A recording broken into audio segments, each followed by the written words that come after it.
For 6 centuries, a single empire fought almost without interruption against kings, sultans, republics, crusaders, rebels, and the rising powers of Europe. It won, it lost, it retreated, and it expanded again. Across a vast geography stretching from the Balkans to the deserts of Arabia, it kept its armies in constant motion. And while doing all of this, it achieved something very few empires in history ever managed. It did not go bankrupt. This was no accident. The Ottoman Empire did not merely wage war, it discovered how to make war sustainable. When money, power, and history collide, one truth becomes clear. Nothing is as simple as it seems. The Ottomans existed roughly from 1299 to 1922, longer than the Roman Empire, longer than the British Empire, longer than almost any state commonly discussed in the modern world. But longevity is not the most interesting part. The real question is this: how did an empire that was almost constantly at war avoid financial collapse for centuries? Many assume empires fall because they lose battles.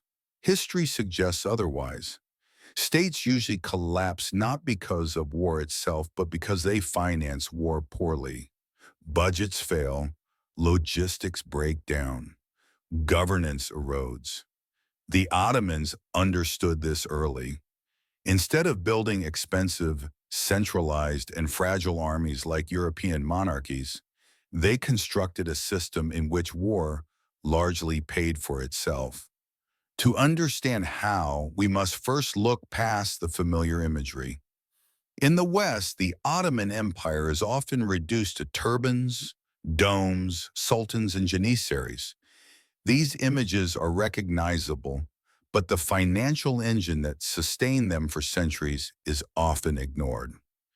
The Ottomans began as a small frontier principality in northwestern Anatolia. As the Byzantine Empire weakened and Mongol pressure receded, this modest polity found itself in a rare position to expand. Early conquests were not only military victories, they were economic ones. Each new territory meant land, taxes, harvests, and new taxpayers. From the very beginning, war was not simply a cost, it was a source of revenue. With the conquest of Bursa and the crossing into Europe, the Ottomans gained control over major trade routes. In the medieval world, this was equivalent to controlling the arteries of the global economy. If goods were moving, the Ottomans were involved. This created a decisive advantage: steady cash flow. The empire had food, metal, manpower, and reliable income. Still, wealth alone does not sustain empires. History is full of rich states that collapsed under military spending. What set the Ottomans apart was structural design. They transformed the army from a financial burden into a self-financing institution. The timar system was central to this. Instead of paying salaries, the state granted soldiers the right to collect taxes from specific lands. The treasury remained protected, soldiers had a stake in local stability, and peasants lived under predictable authority. By modern standards, this system may sound dangerous. In its own time, it was remarkably efficient.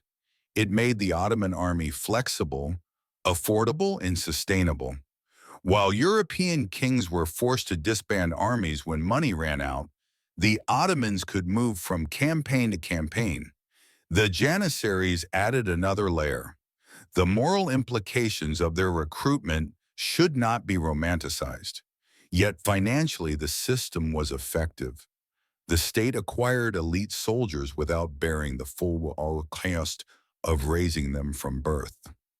A disciplined force, loyal to central authority, and largely insulated from private interests, emerged.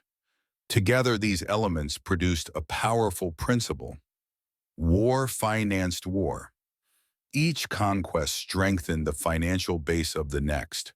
Trade routes, ports, straits, and monopolies ensured continuous revenue. For centuries, the empire avoided large-scale borrowing.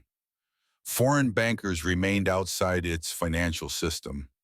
Until the world changed, trade shifted to the oceans. Industrialization transformed Europe. Older systems eroded. Cash demands increased. Borrowing began, and once it did, reversal became difficult. When financial control passed into foreign hands in 1881, the crisis was no longer military. It was accounting. This story feels familiar because it is. Power rises through discipline and collapses when systems decay.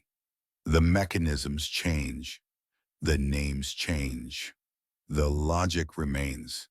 The conclusion is clear. Empires do not die on battlefields. They die on balance sheets. The Ottoman Empire endured for centuries because it understood this early and collapsed when it stopped acting on it.